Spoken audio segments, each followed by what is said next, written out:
সকালের সমস্ত কাজ কমপ্লিট করে এখানে চা বিস্কুট খেয়ে নিচ্ছি। আজকে আমি আর তোমাদের দাদাভাই যেহেতু বাড়িতে আছে।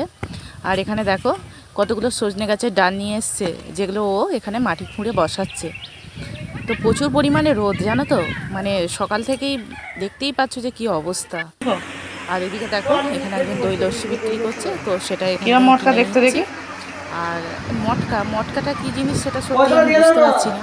আসলে আইসক্রিম যে আমার কাছে খুব প্রিয় এমনটা না। মটকা দিতে হবে না, এমনি গলা ব্যথা না।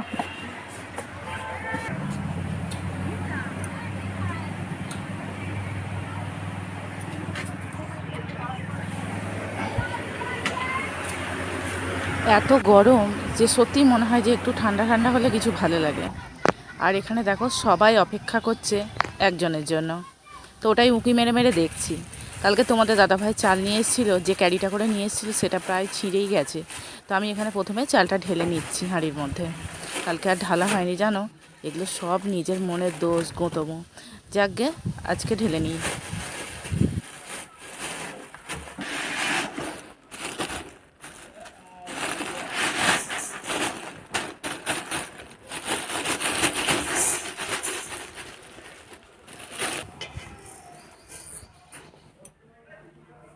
চলো চান টান করে যে জামা কাপড়গুলো কেচেছিলাম সেগুলো তো শুকোতে দেওয়া হয়নি, তো সেগুলো নিয়েই ছাদে এলাম। আর ছাদে কিছু জামা কাপড় যেগুলো আগে কেচেছিলাম সেগুলো দেখো শুকিয়েই গেছে, যা পরিমাণে রোদ যে কী বলবো, মানে শুকোতে দেওয়ার অপেক্ষা, সেগুলো সবই শুকিয়ে যাচ্ছে। যাকে ভালো কথা, এগুলো সব তুলে নিই আর ভিজে জামা কাপড়গুলো চাড়িয়ে দিই। দড়িটা আমার ঠিকঠাক থাকলে না এরকম সমস্যা হয় না। দড়ি দুটো ছিঁড়ে গেছে, এইরকম অবস্থা হয়ে গেছে।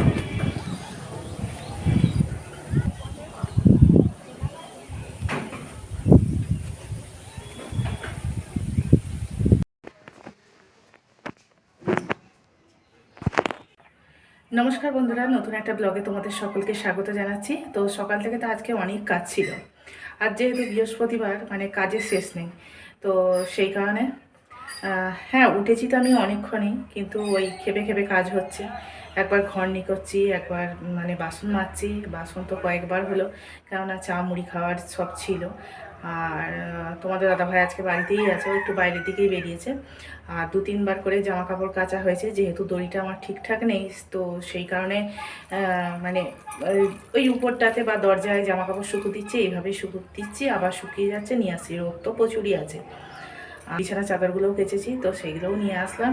এবার আমি রান্না বসাবো। আজকে রান্না বলতে মুগের ডাল করবো, আর পটল ভাজবো, আর পাঁপড় ভাজবো। আজকে সেরকম কিছু রান্নাবান্নার কিছু নেই, মাছ ফাছ কিছু নেই। এমন নয় যে বৃহস্পতিবার মাছ খায় না, খায়, কিন্তু আজকে যেহেতু সেসব নেই, সেই জন্য এইসবই রান্না হবে।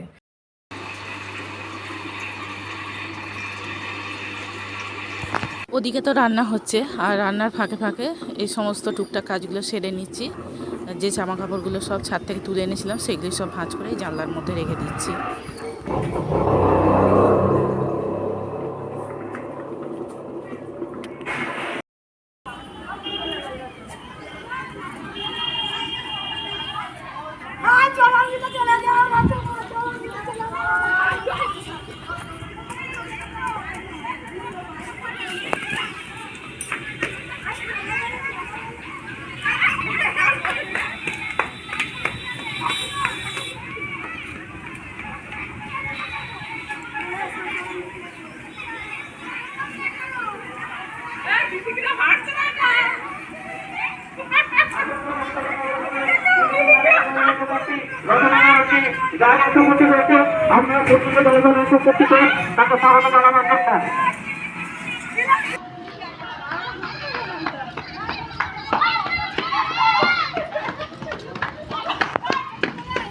সারা পাড়া একবারে নিস্তব্ধ, কেউ নেই, কোনো জনমানব কিচ্ছু নেই।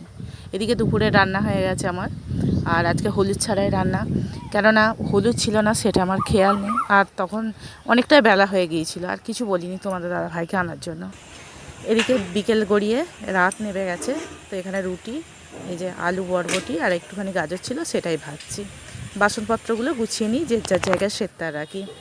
ব্যাপারটা তখন এটাই হয়েছিল যে আসলে আমাদের এখানে আজকে রচনা ব্যানার্জি এসেছে, তো সেই কারণে মানুষের এত ভিড় এবং মানুষের এত ছোটাছুটি।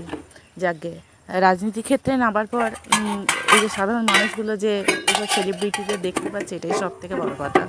তবে হ্যাঁ, আমি যাইনি দেখতে। আজকে বাসনও অনেক দেরি করে মেজেছি, বিকেলবেলায় মেজেছি।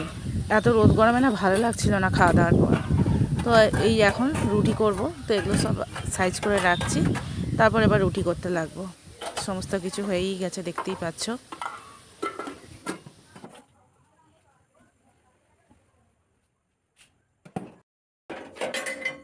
রান্নাটা দুদিকে বসিয়ে দেবো, একদিকে ভাজবো আর একদিকে রুটি করব।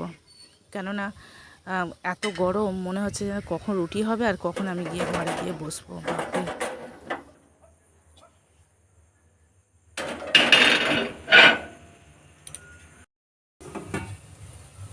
এদিকে রুটিটা হয়ে গেছে আর ওদিকেও ভাজাটা প্রায় হয়েই এলো।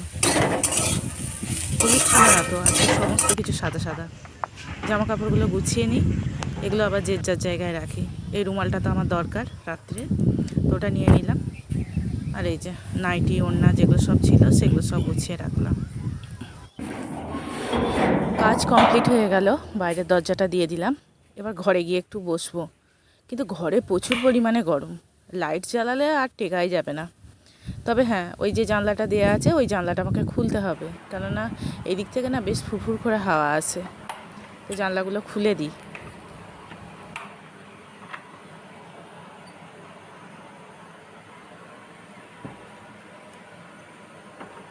আমি আমার জন্য রাতের খাবারটা বেড়ে নিলাম। আসলে আমি আজকে রাতে একাই খাবো, তোমাদের দাদাভাই আজকে ফিস্ট আছে, সেখানে খাওয়া দাওয়া করে আসতে একটু লেট হবে। তো আমি বলেছিলাম যে আমার জন্য একটু দই নিয়ে আসবে, তো দেখছি যে ও এখনই দই দিতে এলো। তো দইটা আমি খেয়ে নিই, ওর আসতে একটু রাত হবে, 11টা নাগাদ বাজবে। তো চলো, আজকের ব্লগটা এতটাই রাখলাম। তোমরা ভালো থেকো, সুস্থ থেকো।